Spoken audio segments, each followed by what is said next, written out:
many people think of me as a pretty serious person, but when I'm with my kids, I am a dragon. I am a little piggy. I am a little piggy holding a tea party. All of the things, and so I'm thinking a lot about, and have been thinking a lot about, how my children serve as a sort of respite from so much of what was happening with the pandemic, and with the this was following the death of George Floyd, and so many others in what felt like quick succession, Breonna Taylor and Ahmaud Arbery. How my children were this respite from all that was going on in the world, because when I'm with them, I try to be fully present. I'm not sort of endlessly scrolling through my timeline, or looking at the news, or reading the news, or watching the news. Hello, welcome to Cambridge Forum, coming to you live from Zoom. I'm Mary Stack, the director of Cambridge Forum, and today we're very delighted to welcome as our guest, writer, poet and educator Clint Smith. More than 7 million people have watched Clint's 2 TED Talks, The Danger of Silence and How to Raise a Black Son in America.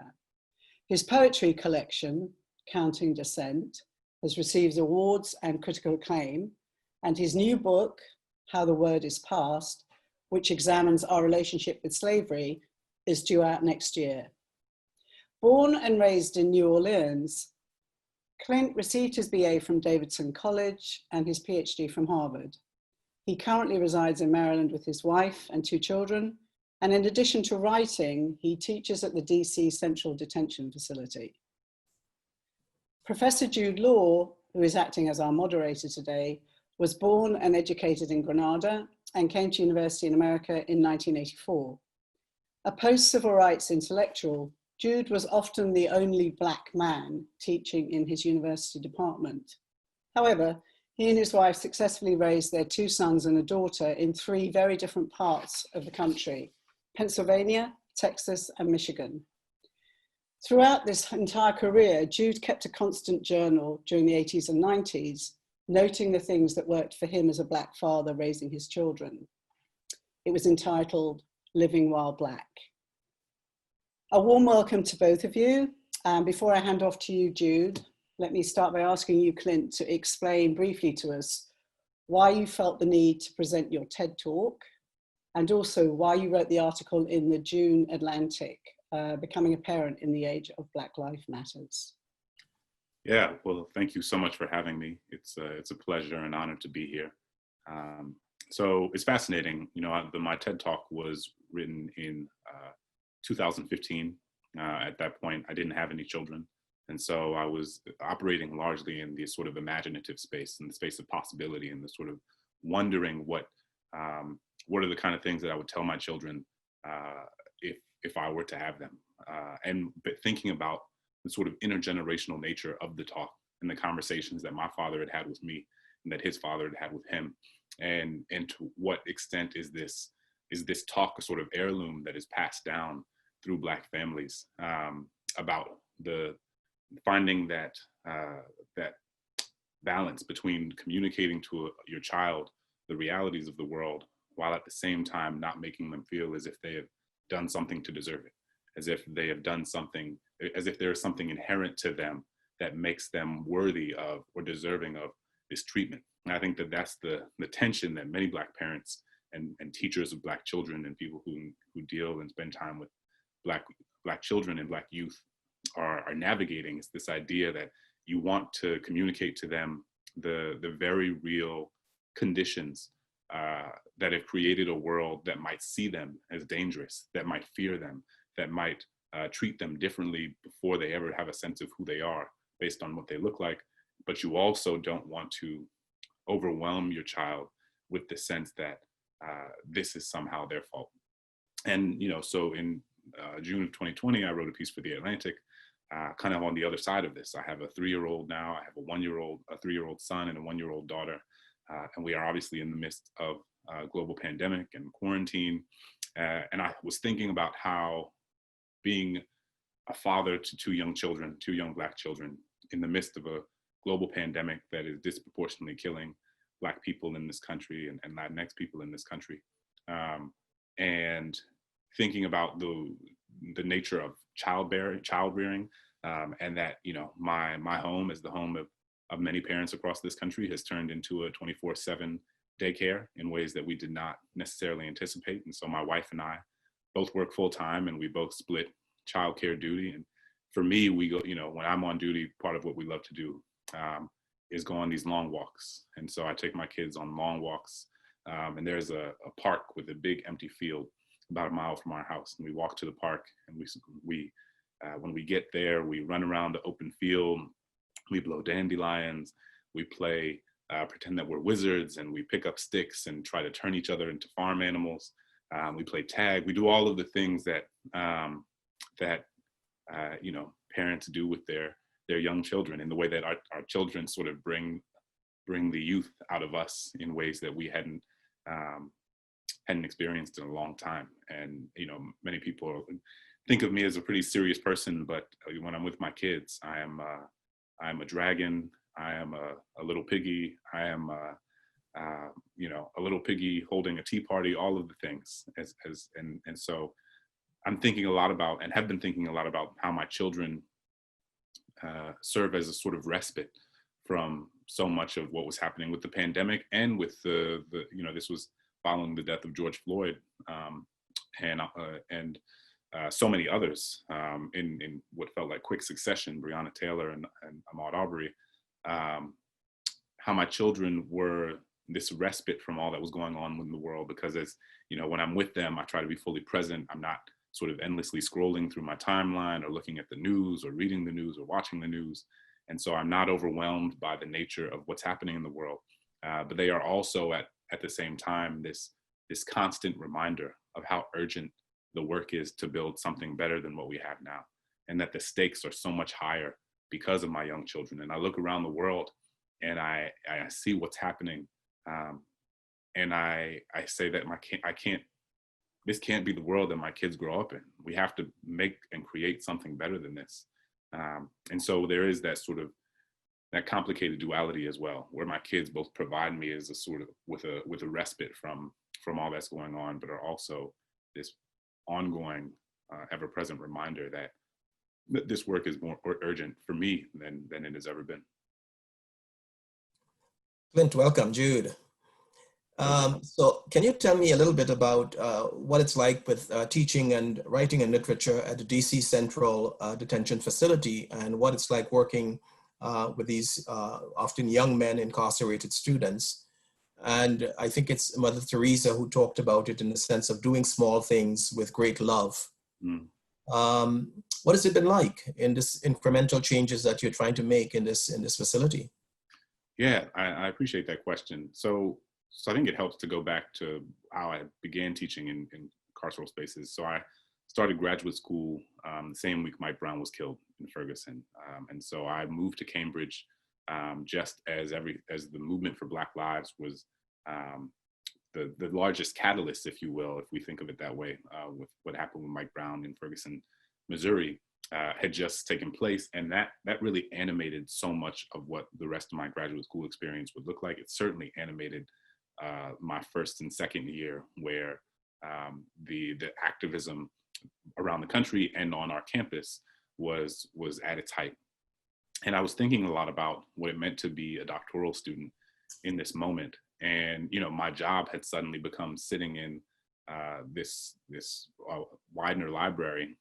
Widener Library is one of the biggest library at Harvard, and you know, has perhaps one of, if not the largest collection of books in the entire world. And, you know, my job all of a sudden became like sitting in this library for 16 hours a day, reading about the history of inequality, reading about spending time in Widener Library, and reading about so many of the things that I saw happening in the world, and engaging with the theory that was sort of undergirding the material manifestations that existed and that were sort of manifesting themselves all around me. And I was thinking a lot about what is my role, what is my place. And for me, I've always been very clear that unless I'm proactive and constantly reminding myself why I'm in a space or why I've gone into a space, then I'll begin to lose myself in that space. And so when I went to graduate school and I went to Harvard, I think Harvard's a place that, I'm incredibly grateful for it, and it was an incredible education. It also is a place where, if you're not careful, your feet can sort of begin to levitate off the ground a bit. You can kind of get caught in the Harvard bubble, if you will, and lose a sense of what's happening in the larger world, and lose a sense for me of what the implications are of the things that we spend so much time studying and thinking about and talking about. And so I knew that I needed to put myself in a position where I was regularly engaging with the people who were suffering at the hands of the things that I was reading about. I couldn't simply sit in Widener Library and read Foucault all day unless I was like engaging in interpersonal conversations and putting myself in the spaces where so much of this was happening. And so I started teaching at Norfolk, MCI Norfolk, in Massachusetts, and I began working with folks who were serving life sentences. And I had never worked in an adult correctional facility before. And it was this really transformative experience in the sense that it became very clear very quickly to me that, but for the arbitrary nature of birth and circumstance, it very easily could have been me inside of the prison rather than someone who gets to come in and leave a few hours later. And I think I always knew that intellectually. I think I always knew that in an abstract sense. But I think you develop relationships with people, you get a better sense of the trajectory, especially as a teacher of creative writing.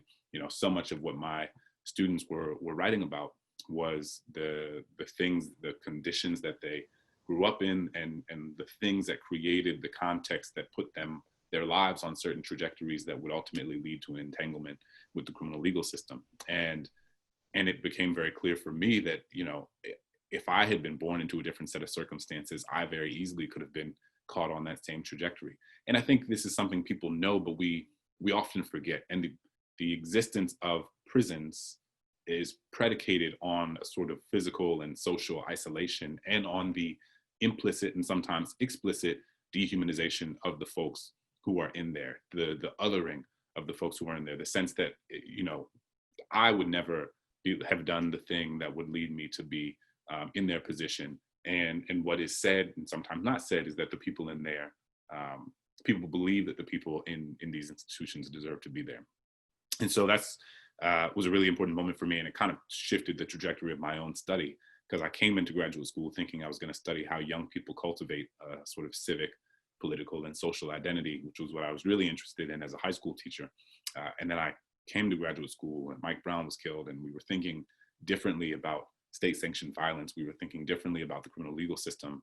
I was thinking differently about it and reassessing my own relationship and understanding to this sort of larger system, and engaging with it firsthand made it so that I wanted to change the direction of my scholarship. And so then I started studying the relationship between education and incarceration, and that would go on to be what I studied in my dissertation, which is how people sentenced to juvenile life without parole, which is to say people who were sentenced to spend the rest of their life in prison as children, what motivates them? What does learning mean to them? What does education mean to them? What does it mean to be told as a 15, 16, 17-year-old that you're going to spend the rest of your life in a cage?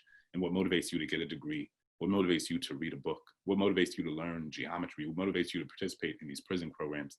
And that's what I spent the last few years studying for my dissertation research. And since I moved to DC, I've been teaching in DC jail. And it's been a sort of similar thing. I'm working with a much younger population in DC jail than I did when I was in Massachusetts. And I think it has become even clearer. I was a high school English teacher before I went to graduate school. And so I worked with 15, 16, 17, 18-year-olds. And in DC jail, I'm working with young men who are the same age or just a couple years older than so many of the students who I worked with. And these are young men. This is a jail, so a lot of them are awaiting trial. This is a group of young men, many of whom are facing like decades and decades and decades in prison. And just consistently, it is young men who were born into circumstances and communities that have been systemically plundered, that have been systemically under-resourced, that have been decimated of opportunities for upward mobility.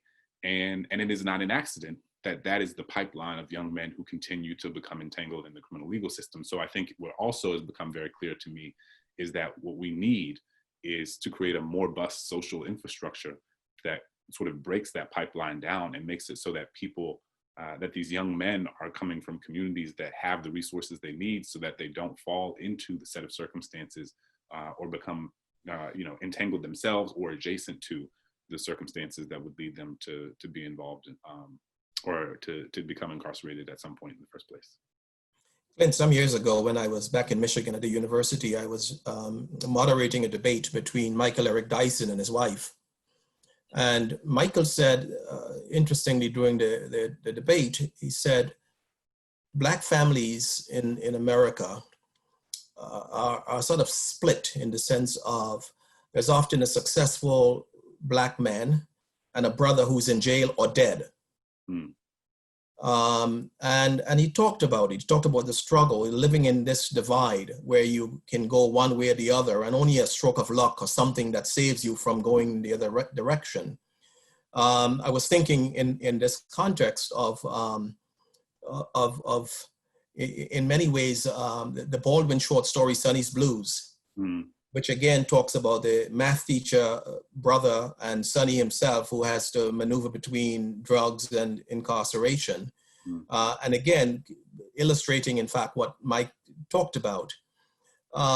Mike said, and I'm reading, he said, meet my brother Everett. A few weeks back, like so many other families across America, I took the day to go to visit my relatives in prison. Living with a relative who's incarcerated adds an additional fiscal, emotional, and mental burden onto families who are often already struggling.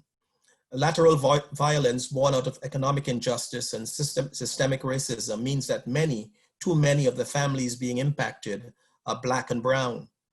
Our elected officials inform our systems of criminal justice, of health, and of education. This is why we need to work to elect individuals who have the welfare of our children and our community in mind. The task I think that Mike is talking about, that Baldwin is talking about, and you are talking about and working in is certainly vast. How do you imagine that institutionally we can expand or accelerate these programs, and how might it be successful? Yeah, so I currently, it's an important question. I currently, and have, for the last several years, have done a lot of work in prison education. And I think what is incredibly important is ensuring that people who are incarcerated have access to robust, legitimate, meaningful educational opportunities, from the basic education to the GRE, to high school diplomas, to bachelor's, to master's, to doctoral opportunities. I think that is incredibly, incredibly important. I also make this point all the time, and I want to be really clear that the goal is not to have more robust education systems in prison and to continue to have as many people in prison as there are, right? The goal is that we're not putting so many people in prison in the first place. The goal is to move towards the obsolescence of prisons in the first place and to decrease the power of the carceral state. And so I always want to be really clear with folks. I'm a teacher in prisons, I'm a prison educator, and it is so important to me that the millions of people who are currently in jail and in prison have access to good medical care, have access to good educational opportunities, have access to good legal services. But making those things better cannot and should not legitimate the sort of larger carceral institution. What it is a recognition that we need to attend to the needs of people who are currently incarcerated while building the sort of robust social infrastructure outside of prison, making sure that people have access to housing, making sure that people have access to jobs, and not only just jobs, but jobs that pay them a living wage, make sure that people have access to healthcare, mental health services, so that people can navigate the trauma that they're experiencing in their communities. And so if you create the sort of social bedrock upon which people can build meaningful, happy, prosperous lives, then you fundamentally decrease the need for prisons in the first place, because people are not becoming entangled in the circumstances that would lead to involvement with the criminal legal system more broadly. And so I think it is really important. You know, I work with an organization right now called Free Minds DC, and we bring books both to, you know, we teach in DC jail and run workshops there, and also send books to incarcerated folks at federal institutions all across the country. But the leaders of Free Minds DC, we just had an event last night. They'll be the first to tell you, like, what we want is to make it so that an organization like Free Minds DC doesn't have to exist. Like, what we want is to build the sort of world and move toward the sort of world in which these organizations inside of prison become increasingly unnecessary and irrelevant, because we have cut off the pipeline of people coming into prison because we've given them the things that they need beforehand. Clint, as Mary mentioned earlier, I have 3 children, much older than yours. So I have gone through those tough years, those tough early years. And so my oldest, Jackie, went to University of Michigan. The middle one, Jason, went to Purdue, and Jeremy, the baby, went to Harvard. But when they were much younger, we lived in Texas. I taught at Baylor, and we moved from Texas to Michigan. And Jackie shared something with me. She said, "I'm delighted that we moved to Michigan." And I couldn't figure out, I thought I was really disappointing the kids, moving them in the middle of their school year. And Jackie said, I was completely aware of the pernicious, silent, and debilitating racism that my daughter Jackie had been a victim of in Texas. So I asked her why, and she said, "Dad," she never used the word because I was Black. She said, "Dad, when I was in Texas, I wanted to be a cheerleader and I couldn't." She said, "I wanted to be the head of the environmental club and I couldn't. I wanted to be in charge of the French club and I couldn't. I wanted to be the editor-in-chief of the school newspaper and I couldn't." She said, "Now in Michigan, I am all of that." And so I wonder, as you think of this experience, how is it that children can internalize and silently deal with the questions of race in a society without often articulating it? No, I'm really glad you shared that, and I'm so sorry for her. But I think it is also consistent with what a lot of young Black children experience in different ways. You know, so for me, I grew up in New Orleans, Louisiana, my whole life, and until Hurricane Katrina, which was my senior year of high school, and then I finished school in Houston, Texas. When I was in New Orleans, I sort of navigated a range of different demographic worlds. I went to public school my whole life and grew up in a Black community, but I also played soccer my whole life, and largely played soccer with a bunch of white kids from the suburbs. And it was interesting moving between those spaces, because something that would happen, I'll always remember this moment when I think I was 11 or 12, 13 years old, and there had been a police shooting in New Orleans. And this was before the era of camera phones. This was before the era of smartphones and social media, so that it didn't spread in the same way that it did now. And this was also a point at which, like, police accounts of events were taken at face value rather than being interrogated in the way that they are now, because we have a lot more transparency around via the camera phones and whatnot around how police records of incidents are not necessarily consistent with what the camera is showing us. And so I remember one of the kids on my soccer team said, people were protesting out in the community and trying to get justice for the young man who was shot. And one of the kids on my soccer team said, like, "Clint, I don't know why Black people are always getting upset when people are shot by police, but like never doing anything when Black people are killed by other Black people, which happens all the time, right? Like, what about all this Black on Black crime?" Which is a refrain that, Black people have heard for decades and decades and decades. And obviously this is a 12-year-old boy, so he's largely parroting what he has probably heard his parents say. He's parroting what he's probably heard on the news and in the media. And I remember being 12 years old and feeling so angry and feeling so confused and feeling a sense of paralysis, because I knew that what he was saying was wrong, but I didn't know how to say it. And I didn't have the history. I didn't have the sociology. I didn't have the toolkit with which to push back against so much of what was being thrown at me, right? And so much of what of the message, not only from him, but from the larger sort of public discourse around Black life at that point, that's sought to delegitimize our concerns about state-sanctioned violence because of intra-community violence that was happening. And so, you know, I wasn't able to speak to the fact that like people in Black communities have deeply robust anti-violence initiatives, from the church to the school to the YMCA to the local basketball league. I mean, the myriad of ways that Black people attempt to mitigate intra-community violence is vast and robust. And so saying that Black people don't care about the crime happening in their community simply reflects the fact that you don't spend much time in Black communities.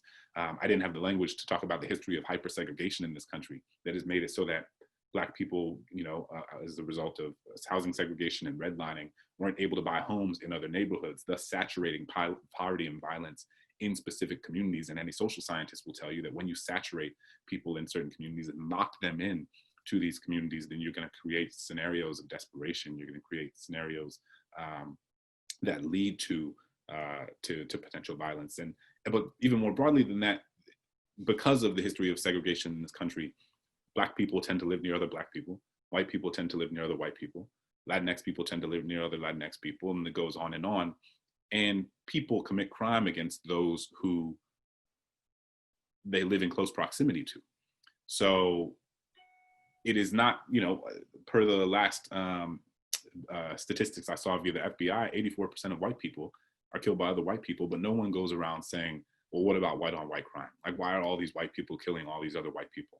Because people who live in proximity to one another commit crimes against one another, and that exists across racial lines. But again, I'm 12 years old and I don't have the language to say that. I don't have the language to talk about the history of housing segregation. So I think part of what animates the work that I do now is trying to help give young people the tools in a scaffolded, age-appropriate way, the tools to better understand that the world is a social construction and thus can be reconstructed and deconstructed and made into something new, and that the conditions of your community is not an inevitability. It is the result of decisions that have been made. It's the result of policy that have been made. It's the result of things that have been taken from your community and given to other communities. And I think it's important for Black children to understand that, because when I began to learn those things, it was like a deeply liberating thing. It was like profoundly emancipatory, because I finally had the language and the toolkit with which to understand that so much of what this country had told me for so long was a lie, that it wasn't true, right? And that the reason one part of New Orleans looks one way, another part of New Orleans looks another way, and one part of DC looks one way, another part of DC looks another way, and one part of Philly looks one way, another part of Philly looks another way. It's not because of the people in those communities, but it's because of what has been done to those communities generation after generation after generation. And I think it's so important to communicate that to young people, both Black and white, because otherwise all of them grow up with a sense that what they see around them is the result of the people who are who live in those conditions, rather than the things that have been done to those people to create those conditions. To say nothing of the public message that Black lives don't matter, and that Black lives can easily be taken away. And so there's a kind of buying in of the Black community into that public messages, whether it's deliberate or subliminal. So there's a lot of ways in which we don't value Black lives because of the messaging that happens in the public through television, media, commercials, what have you. So that's another thing that's hard to confront. Tell me about your forthcoming book, first nonfiction book, How the Word is Past, which examines how different historical sites reckon with or fail to reckon with their relationship with slavery. Why is this such an important topic to you, and what is your solution to dealing with place names and other physical reminders of these villains from our past? Yeah, it's fascinating to be writing a book about historical sites and monuments and memorials and museums in this moment, because I was joking with my wife, I was like, you kind of look around and you're like, oh, that's chapter 4 over there, you know, like, oh, that's chapter 7 happening in Virginia, and that's chapter. So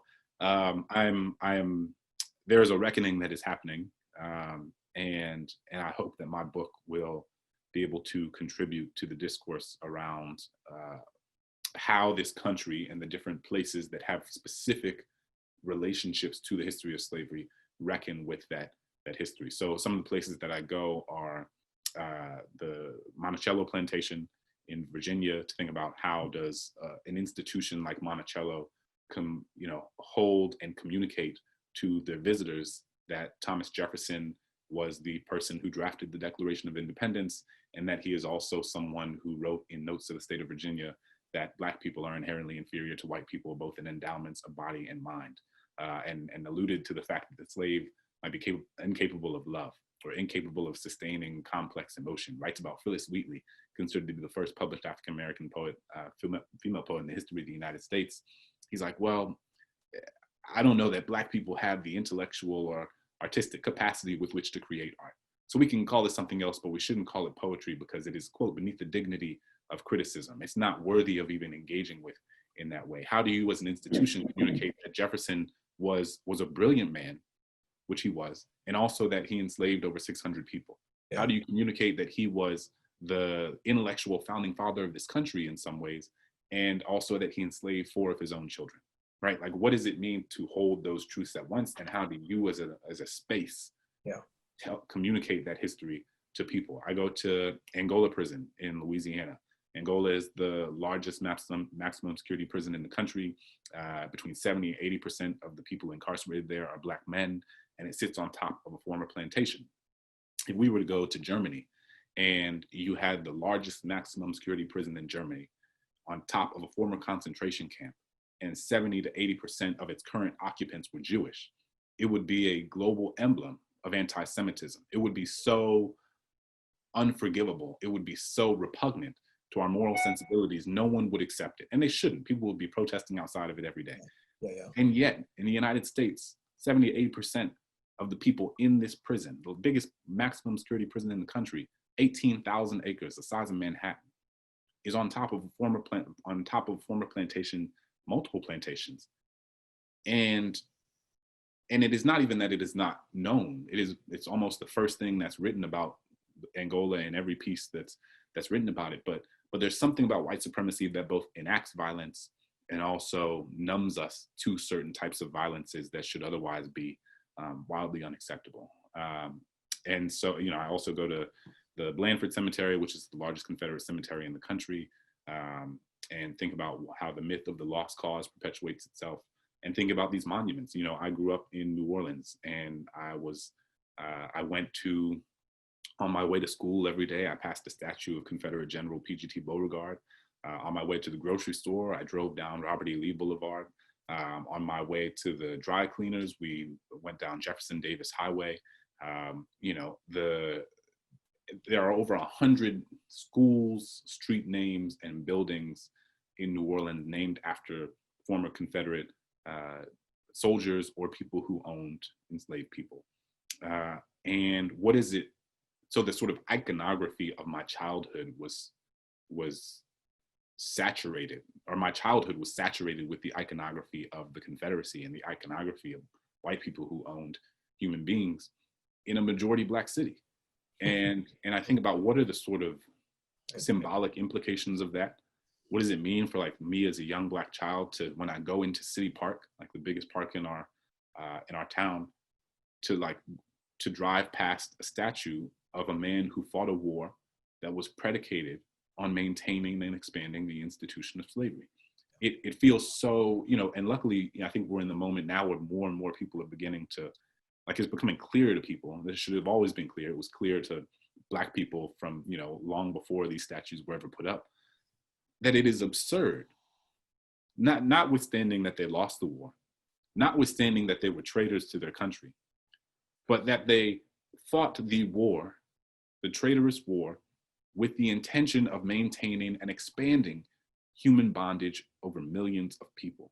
There is no way that those people should ever be lifted up on a pedestal in a public space in implicit or explicit reverence in that way. I mean, it's just the Confederate statues are like the low-hanging fruit of all of this, I think, right? Whereas it's so clear that they should not exist and that they should be taken down, and you can put them in a museum, you can go put them all together in a field, a lost cause field somewhere, but they should not be funded by taxpayer dollars. They should not be maintained by taxpayer dollars. They should not be in public parks, in front of courthouses, and in public spaces as they are now. And so, you know, when the statues came down in 2017 in New Orleans, that was largely the sort of catalyst for this book, because I was thinking about all the places in New Orleans.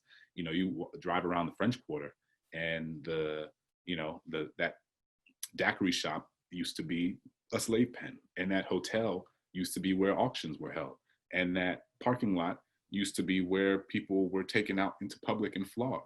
You know, and but there were very few, and there are very few markers of those places. And so I became increasingly interested with the sort of confluence of thinking about both the iconography of the Confederacy and all of the places in my own city growing up that had ties, you know, to the history of enslavement that I wasn't fully aware of. And I wanted to travel across the country and think about how different places were reckoning or failing to reckon with that in the way that my city was. That history is an important part of the Southern past. I recall when I was at Baylor, there was hardly a morning over faculty coffee that the war of Northern aggression didn't come up. Mm-hmm. There was hardly a morning, and that's not too long ago. So It's very much an alive part of the Southern history. It's not just monuments. It's how those monuments are sort of animate everyday conversation and animate everyday life. Absolutely. Mary, I believe you are. Yes, I think we're about to come to the end of this riveting discussion. You've raised amazing points, Clint, and those statistics are pretty overwhelming, actually, to me. So I'd like to thank you both for doing this program, Parenting While Black, and thank everyone for listening to Cambridge Forum today with poet, writer, and educator Clint Smith and Professor Jude Nixon from Salem State University. Cambridge Forum is made possible through the generosity of Herbert and Dorothy Vetter. We're supported by the Lowell Institute, the Mass Cultural Council, and today's program was underwritten by a special grant from Cambridge Trust Bank. Thank you to everyone who joined us and watched. So thank you. I hope to see you all soon. Bye for now.